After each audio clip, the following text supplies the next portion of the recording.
خوش رہنے کے لیے ضروری ہے کہ دنیا کی محبت ختم کرے. جس کے دل میں دنیا کی ہوس ہے وہ خوش رہنے کے علاوہ دنیا کا ہر کام کر سکتا ہے. سمجھتے ہو؟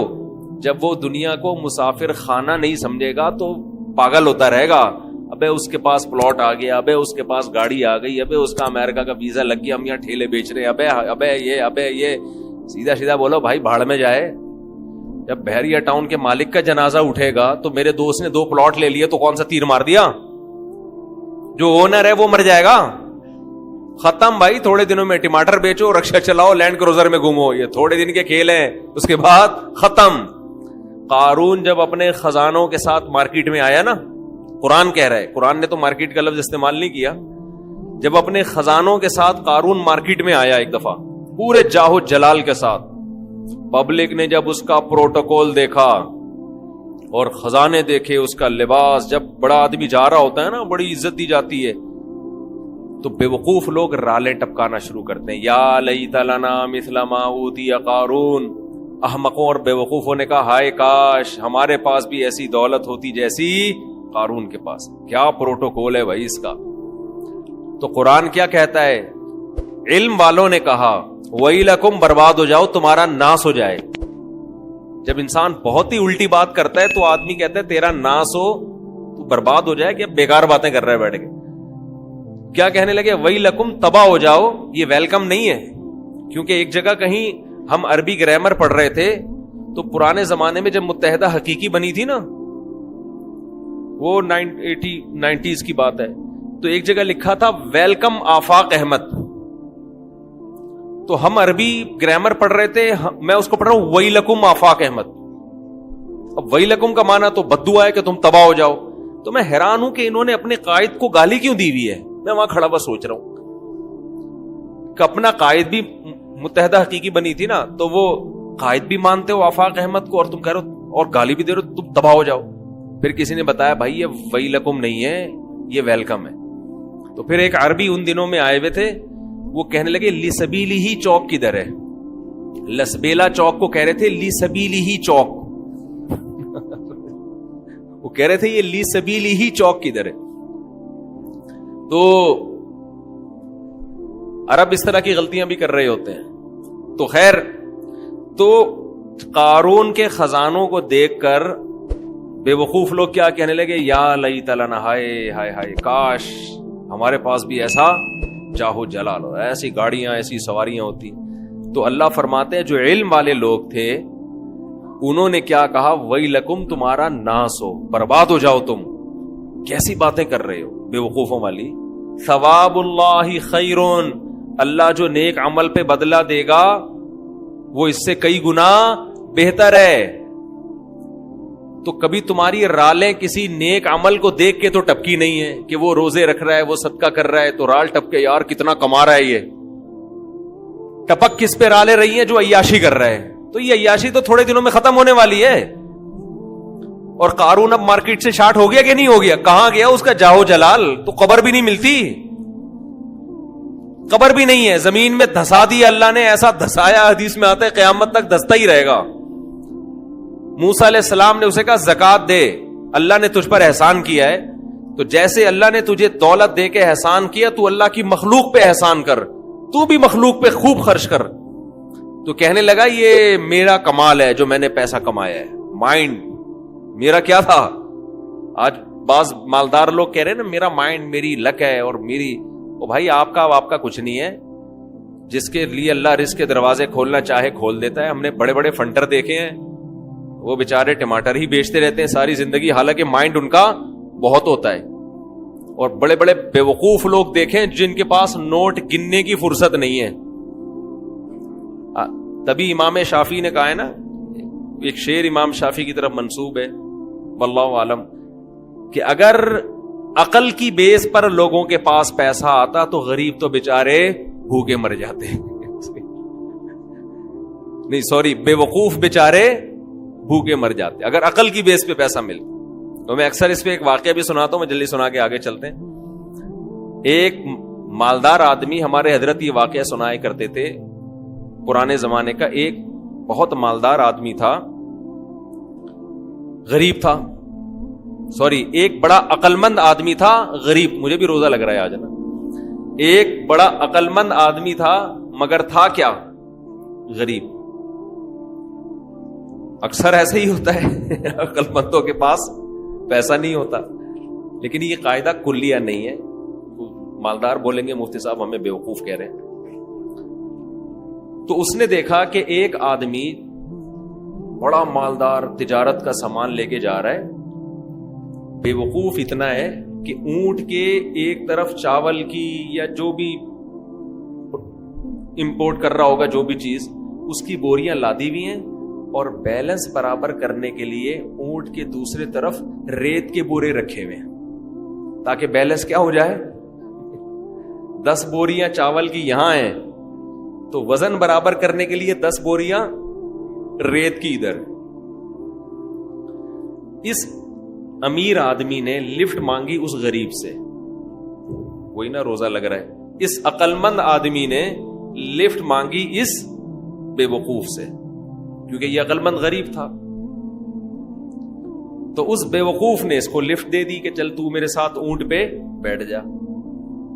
اب اس عقل مند نے اس بے وقوف مالدار سے پوچھا کہ یہ ان بوریوں میں کیا ہے جو رائٹ سائڈ پہ. اس نے کہا بھائی چاول ہے یا آٹا ہے یا جو بھی تھا. کہا یہ لیفٹ پہ کیا ہے؟ اس نے کہا یہ ریت ہے. تو کہا تو ریت کا بزنس کرتا ہے؟ کہہ رہا نہیں, یہ بیلنس برابر کرنے کے لیے. اس عقل مند نے اس سے کہا کہ بے وقوف آدمی, 10 بوریاں اگر یہاں ہیں تو 5 بوریاں ادھر کر دے, اس سے بیلنس کیا ہو جائے گا. اونٹ پہ تو نے بلا وجہ کا ڈبل لوڈ ڈالا ہوا ہے, اور یہ 10 بوریاں بھرنے میں کتنا ٹائم لگا ہوگا. تو بے وقوف آدمی تو یہ کر لے نا کہ 5 یہاں کر دے اور 5 وہاں کر دے. اس نے کہا یار یہ تو بڑی لاجک کی بات کی ہے. اس نیچے اترا, اپنے مزدور کو جو بھی ہوگا اس کے ساتھ اس کو بولا بھائی بوریاں ہٹا, 5 چاول کی بوریاں یہاں کر دے اور 5 یہاں. اونٹ کی سپیڈ بھی تیز ہو گئی اور اونٹ کو بھی سکون کا سانس آیا, بڑا خوش. اب اس غریب آدمی سے اس بے وقوف نے انٹرویو لینا شروع کیا کہ تو کرتا کیا ہے. اس کا خیال تھا کہ یہ تو ارب پتی ہوگا جو اتنا عقل مند ہے, جس نے مجھے اتنے اچھے مشورے دیے. یہ خود کیا ہوگا, یعنی اب میرے جیسے بے وقوف کے پاس اتنا پیسہ ہے تو اس عقل مند کے پاس تو اس کی تو ملیں چلتی ہوں گی نا. تو اس سے پوچھا تو کرتا کیا ہے. اس نے کہا یار میں تو غریب آدمی ہوں, جس کام میں ہاتھ ڈالوں برباد. میرے پاس تو سواری بھی نہیں ہے, تبھی تو میں نے تجھ سے لفٹ مانگی ہے. اس نے کہا اتر نیچے اتر. اونٹ کو واپس گھمایا, 5 بوریاں دوبارہ ادھر کی اور ریت کی بوریاں دوبارہ بیلنس برابر کرنے کے لیے ادھر ڈال. بولا تیری عقل کی وجہ سے تیرے پاس جب 1 کوڑی روپیہ نہیں ہے تو میں بے وقوف تجھ عقل مند سے 1000 گنا بہتر. میں تیرے مشوروں پر عمل کروں گا نا, میں بھی تیرے جیسا بن جاؤں گا. مجھے اپنے اسٹائل سے چلنے دے جیسا چل رہا ہوں. سمجھ رہے کہ نہیں سمجھ؟ میں جیسے اپنے اسٹائل سے چل رہا ہوں مجھے چلنے دے. اگر تیرے مشورے پر عمل کیا نا میں بھی تیرے جیسا غریب ہو جاؤں گا. لو كان بالحيل الغنى لوجدتني بنجوم اقطار السماء تعلقي. امام شافعی کا غالباً شعر ہے کہ اگر تم دیکھتے محنت سے پیسہ ملتا تو میں پیسے کی تلاش میں آسمان کے ستاروں تک پہنچ جاتا.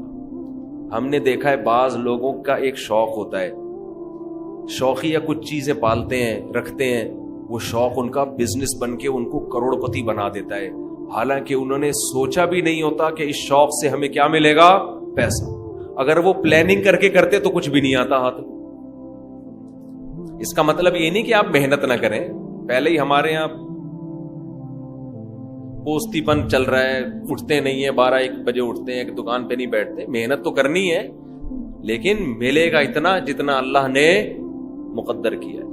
تو میں وہ عرض کر رہا تھا کہ نبی صلی اللہ علیہ وسلم نے جو مثال دی ہے نا کہ 2 چیزیں جوان ہوتی ہیں, تو وہ 2 برائیوں سے مراد صرف 2 نہیں ہیں, بلکہ جو بھی بری خواہشات ہیں بڑھاپے میں کم ہونے کے بجائے بڑھتی. اسی طرح اچھی خواہشات اگر جوانی میں اچھی عادتیں ہیں تو بڑھاپے میں وہ اچھی عادتیں کم ہونے کے بجائے جوان ہو. اگر آپ کو جوانی میں اللہ سے محبت ہے، بڑھاپے میں یہ محبت اور زیادہ بڑھ جائے گی. جوانی میں دنیا کو مسافر خانہ سمجھتے ہو، دل نہیں لگاتے، بڑھاپے میں بالکل لفٹ کرانا چھوڑ دو. ہم نے دونوں طرح کے بوڑھے دیکھے ہیں، سخی بھی اور کنجوس بھی. جو سخی ہوتے ہیں وہ بہت سخی ہوتے ہیں، کیونکہ وہ جوانی میں سخی ہوتے ہیں نا، تو یہ سخاوت بڑھاپے میں ان کی بہت زیادہ بولو بڑھ جاتی. پھر وہ جاگیروں سے دل لگانا بالکل چھوڑ دیتے ہیں، بالکل چھوڑ دیتے ہیں. اور جو کنجوس ہوتے ہیں نا جوانی میں، بڑھاپے میں اللہ کی پناہ آدمی کانوں کو ہاتھ لگا، نوٹ نظر نہیں آ رہے ہوتے، ایسے ایسے گن رہے ہوتے ہیں بیٹھ کے. یہ میں نے اپنی آنکھوں سے دیکھا ہے، نظر نہیں آ رہا نوٹ، دیکھ رہے ہیں یار کم تو نہیں پڑ گیا، یوں یوں یوں کر کے نا چیک کر رہے ہیں کہ اس میں اصلی ہے. ابے اب تو نقلی بھی ہے تو کیا کرنا ہے؟ اب تو اگر نقلی بھی ہے تو اپنے دانت نہیں ہے کھانے کے لیے، پیٹ میں آنت نہیں ہے کھانے کے لیے، چبانے کے لیے دانت نہیں، کھانے کے لیے آنت نہیں، تو اصلی نقلی کا رہ کیا گیا؟ شوگر کے آپ مریض ہیں، مٹھائی آپ نہیں کھا سکتے. اب تو آپ کو بچے پال رہے ہیں، اللہ اللہ کرو، مصلے پہ ٹائم گزارو اور نکل لو پتلی گلی سے. اللہ زندگی دے سارے بوڑھوں کو، لیکن اب تو یہ سوچ ہونی چاہیے نا. نہیں جناب، ایسے ایسے گر رہے ہوتے ہیں، اتنے لالچ، اتنی ہوس، اور ایسا پراپرٹی میں دل لگائیں گے، ادھر پلاٹ. ایک بوڑھے کا فون آیا میرے پاس، غیبت اس لیے نہیں، کسی کو کیا پتا کس کی بات کر رہا ہوں، میرا خیال ہے 85 سال تو ان کی عمر ہوگی، اور 10 قسم کی بیماریاں. کہنے لگے، رو رہے تھے، میرے بیٹے کا کاروبار کا نقصان ہو گیا، گھر میں بڑے مسائل آ رہے ہیں، رزق کی تنگی ہے، میں بہت ٹینشن میں ہوں. میرا دل مجھے ترس آیا، میں ان کا مذاق نہیں اڑا رہا، مجھے ترس آیا. میں ان سے کہوں کہ حضرت آپ کی کیا رزق کی تنگی، آپ کی زندگی گزر چکی ہے، آپ نے ویسے ہی 2 پاپے صبح چائے میں ڈال کے کھانے ہیں بھائی، دوپہر دونے والے کھچڑی کے کھانے، زندگی گزر گئی. اب ان چیزوں میں کیا رکھا ہے؟ جو بیٹا جس کا کاروبار ڈوب گیا اس کو اتنی ٹینشن نہیں ہو رہی، جس نے آگے زندگی گزارنی ہے ابا کو اس سے زیادہ ٹینشن ہو رہی. لیکن ہم نے نیک بوڑھے بھی دیکھے ہیں، نیک بوڑھے بھی دیکھے. ہمارے نانا، اللہ تعالیٰ مغفرت فرمائے، نانا نانی دونوں، میرے نانا کی بھی 99 سال ماشاءاللہ عمر تھی، نانی نے بھی بڑی عمر پائی ہے.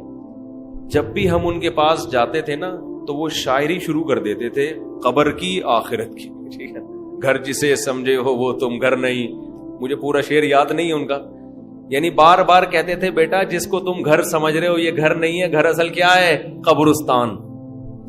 اور سخاوت ایسی، کھلا رہے ہیں. ہر وقت کچن میں کھانا بنتا رہتا تھا. مسجد کے امام بھی تھے ہمارے نانا، تو جو گلی محلے میں جا رہا ہے نا اس کو بلایا، ادھر آ بیٹھ. گھر والوں کو ٹینشن دی ہوئی تھی، کھانا لے کر آؤ اس کے لیے. تو گھر والے بھی تنگ آ گئے تھے. تنگ آنے کا مطلب ظاہر ہے بار بار کھانا گھر میں پکتا رہے، لیکن سخاوت تو تھی نا. تو ایسے بھی دیکھے ہیں کہ بھائی گھر ور کچھ ان کو کوئی دلچسپی نہیں ہوتی پلاٹوں میں، جائیدادوں میں. تو یہ جوانی میں ختم کر لیا تو ہو جائے گا.